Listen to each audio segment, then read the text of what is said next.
نہیں، یہ کوئی حکومت اسلامی نہیں ہے، یہ سارا ظلم و زیادتی، یہ حسین رضی اللہ کے اس فعل کی برکت ہے، ورنہ مور لگتی جا رہی تھی کہ جو ہو رہا ٹھیک ہو رہا۔ امام نے بھی 20 سال صبر کیا، کونوں پر لیٹے رہے۔ جو یزید سے شروع کرتے نا کہ اس کو امیر معاویہ نے نامزد کر دیا اس لیے ناراض ہوئے، بالکل جھوٹے۔ بات پر پردہ ڈالنے کے لیے ملاؤں نے شروع کیا، کہتے ہیں یزید میں کیا عیب تھا؟ میں کہتا ہوں 1000 درجے کا فرشتہ ہوتا ہوں تب بھی لانتی تھا، کیوں حکومت پر رہا مسلمانوں کے مشورے کے بغیر؟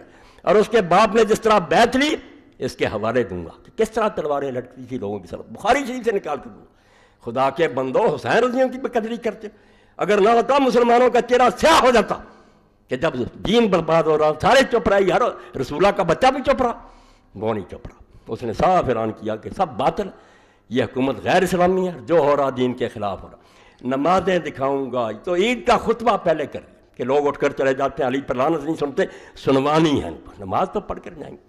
جمعے کے خطبے میں ابن حزم رحمۃ اللہ علیہ فرماتے ہیں کہ کئی تابعی آپس میں باتیں کرتے تھے۔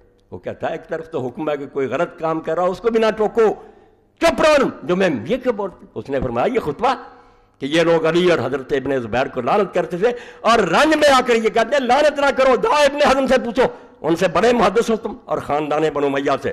اس نے خود کہا کہ لانا لائنا، جو علی اور ابن زبیر کو لعنت کرتے تھے اللہ ان پر لعنت کرنی چاہیے، ہمیں بھی کرنی چاہیے کہ علی اور ابن زبیر جیسے صحابہ پر لعنت کرتے۔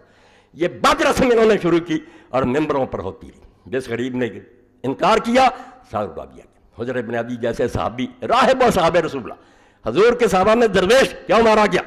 کیا امیر معاویہ نے اس کے سامنے پیش کیا؟ اس نے کہا کم میں تیری بیعت سے منعرف ہوا، میں اور میرے ساتھی اسید پر قائم ہے جو حسن نے کیا تھا۔ اس نے کہا نہیں، بچنا ہے تو علی پر لعنت کر۔ انہوں نے کہا یہ کفن بچھے ہوئے اور قبریں کھدی دکھا کر تم چاہتے ہو کہ جس سے ساری عمر محبت کی ہے اس پر لعنت کرے؟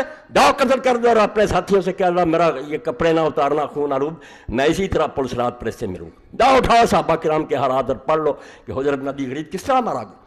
یعنی بعد رسمیں شروع کر دی، علی پر لعنت، جو اگر نہ ہوتا اور اس کا باپ نہ ہوتا۔ میں ساتھ کہتا ہوں ابو طالب اسلام لایا یا نہیں لایا، کوئی مسلمان کا بچہ یہ نہیں کہہ سکتا کہ ابو طالب کا سہارا اللہ تعالیٰ رسول اللہ کو نصیب نہ ہوتا، پتہ نہیں دین کا کیا حال ہوتا۔ خدا عبداللہ بن مسعود فرماتے ہیں 7 آدمیوں نے اعلان کیا تھا ہم نے اسلام کا، ابن ماجہ میں، رسول اللہ کو بچا لیا اللہ نے آپ پہ چچا کے ذریعے، کوئی ابو طالب کی زندگی میں انگلی نہیں کر سکا۔ جو تکلیفیں دی آپ کو اس کے بعد دی، اور علی اگر نہ ہوتا تو آپ دیکھتی ہیں آپ کے بستر پر لیٹا، جنگ بدر میں جتنے مارے ہیں فرشتے نکالو کس نے مارے ہیں، اور یہی بھگتا ہے بعد میں علی اور اس کی اولاد۔ دکھ کیا تھا؟ ان کے بچے مسلمان ہو گئے جن کے والد اور دادے قتل کیے تھے، وہ اسلام لے آئے، مگر دلوں میں وہی عرب والا رنج تھا کہ علی نے اور اس نے ہمارے بڑے مارے ہیں، وہ اس سے کچھ بدلا لیا، کچھ اس کی اولاد سے لیا۔